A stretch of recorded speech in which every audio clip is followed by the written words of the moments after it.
This for my niggas who grabbed the swisher from the quick shop. James P. with Dementia.com, Dementia Magazine, 816-913-785, all the area codes that actually matter. Locals before legends. Got all the taglines out of the way now. I'm sitting here with Stik Figa and Leonard DStroy, who just put out a record. It's called Stik Figa is Not Quite Himself. Man, I just right away. I just kind of hit him up. I had finished the LeBron's project. Wanted to make another record to turn into Mellow Music Group. And was like, who would be dope to work with? And then he just came to my mind. I mean, I worked with D-Will. I worked with a lot of guys in Kansas City for a long time. So I said, man, I have to get back with Lenny, reach out to Lenny, see what's up. Because we always had really good chemistry in the studio. So that's I don't know, I guess 5 years is, to answer the question, 5 years is how long it's been since we got back together.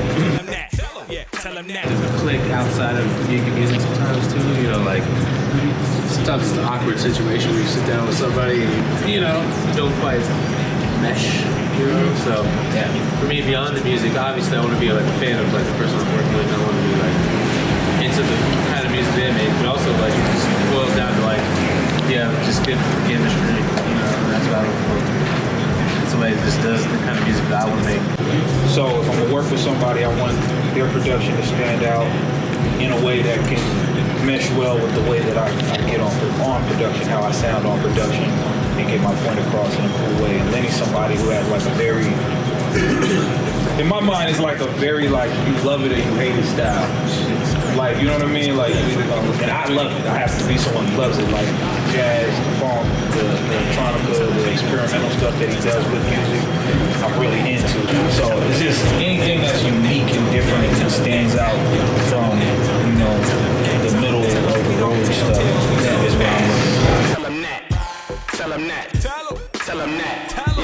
Yeah. Back of the matter, I batter the beat. Shattering dreams, they actually ask if they have to compete. It's me and Lenny D. It's I just kind of leave it up to the MC I'm working with to kind of find whatever they want to use and let them run with it, you know what I mean? Yeah. I'm usually, and then once I pick a couple, then I kind of know what zone to be in, what the right ballpark, and then I kind of run with it at that point. But, a lot of times it's just, I might give him 10 beats and he might pick 2 of them or something like that. And those 2 end up being on the record. A lot more people in there. For the ratchet to squeeze, sending bullet fragments to the back of your teeth. It's graphic to see when you hear them passionate screams. He came up to Kansas City every time we recorded in my studio. So we had to like get together. Both, yeah, a lot of phone conversations, a lot of freestyling and writing raps, rewriting raps, But yeah, definitely we collaborated. Like it's something I don't get to do as often. You know what I mean? So it was really dope to do that in person. Like, what do you think it is? Think of that, like, as opposed to like just sending them a verse, being like, shit fire, ain't it? Like, you know what I'm saying? Like actually get critique from the guy. Old Town, Elmhurst, man.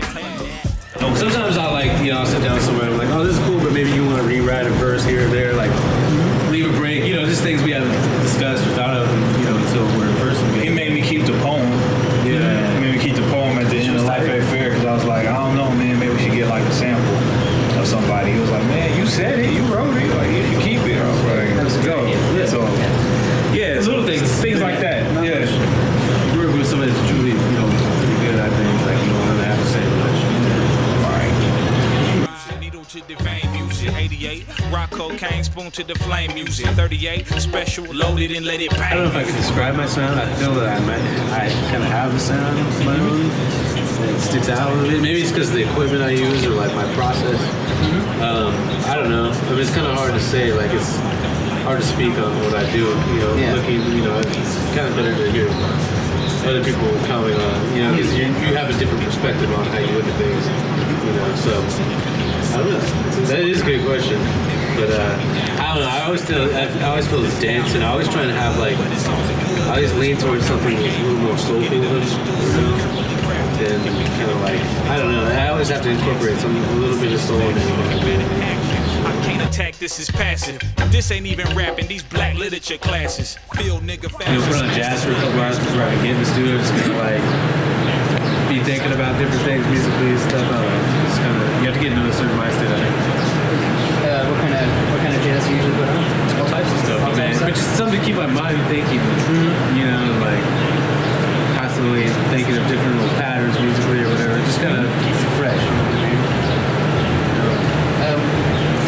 hard about your own music you're making at the time. Yeah. The distraction is good sometimes, you know?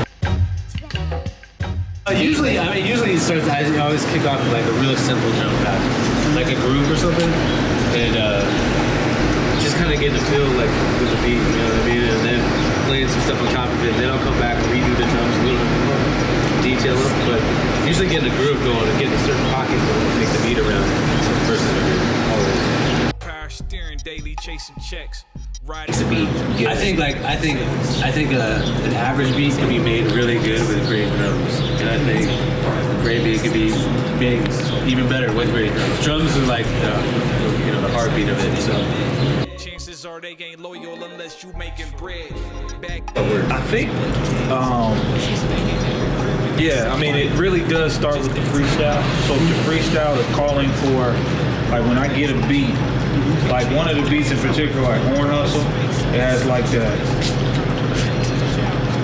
So I'm just like, all right, like, how are you supposed to rap on this? Like, I don't go the other way. Like, I know a lot of guys who write their rap first, and then just try to find a beat that fits with the rap they wrote. Whereas for me, it's like, all right, I gotta find a groove to it, how it's gonna go, and then I do kind of tend to favor it.